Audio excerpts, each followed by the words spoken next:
நமக்கு டெய்லிலாம் cake order வராதுங்க. எப்பமாவது ஒருக்கா தான் கேக் ஆர்டர் வரும். ஆனா, இந்த வெட்டிங் சீசன்ல மட்டும் ஒரே நாள்ல 2 கேக் இல்லன்னா 3 கேக் அந்த மாரிலாம் கேக் ஆர்டர் வரும். கேக் ஆர்டர் வருதுன்னு வச்சுக்கோங்களேன், 3மே ஒரே கல்யாண வீட்டுக்கு தான் வரும். நமக்கு வெளிய இருந்து ரொம்ப கேக் ஆர்டர் வரதில்ல. ஊருக்குள்ள ஆர்டர்ங்கிறனால, ஊர்ல ஏதாவது கல்யாணம் நடந்தா கண்டிப்பா அவங்க ஃப்ரெண்ட்ஸ் நம்மட்ட தான் கேக் ஆர்டர் பண்ணுவாங்க. அதே மாரி தான் இந்த கல்யாண வீட்டுக்கும். ஃபர்ஸ்ட் கேக் பார்த்தீங்கன்னா, 1 கேஜில மில்கி நட் கேக் தான். 2வது கேக் பார்த்தீங்கன்னா, 1 கேஜில குலாப் ஜாமுன் கேக்கு. இந்த கேக் என் தம்பி தான் குடுத்துருந்தாங்க. அதனால அக்கா கொஞ்சம் ஸ்பெஷலா பண்ணுக்கான்னு சொன்னாங்க.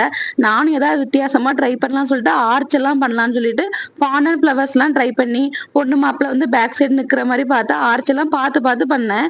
அப்புறம் கேக் கட் பண்ணும்போது தான் ஒரு காமெடி நடந்து போச்சு. ஆர்ச் அப்படியே மறிஞ்சு விழுந்துட்டுன்னு சொன்னாங்க. விழுந்த ஆர்ச்ச மறுபடியும் நிக்க வச்சு கேக் கட் பண்ணாங்களாம். ஏன் தப்பு தான் சப்போர்ட்டுக்கு வேற ஏதாவது 2, 3 குச்சி ஏதாவது குடுத்துருக்கணும். கஷ்டமா போச்சு. ரொம்ப ஃபீல் பண்ணிட்டே இருந்தேன். தம்பி தான் ஃபீல் பண்ணாதக்கா. ஃபர்ஸ்ட் டைம் பண்றேல்ல ஒண்ணும் பிரச்சனை இல்ல. ஆனா கேக் ரொம்ப நல்லா இருந்து அப்படின்னு சொன்னாங்க.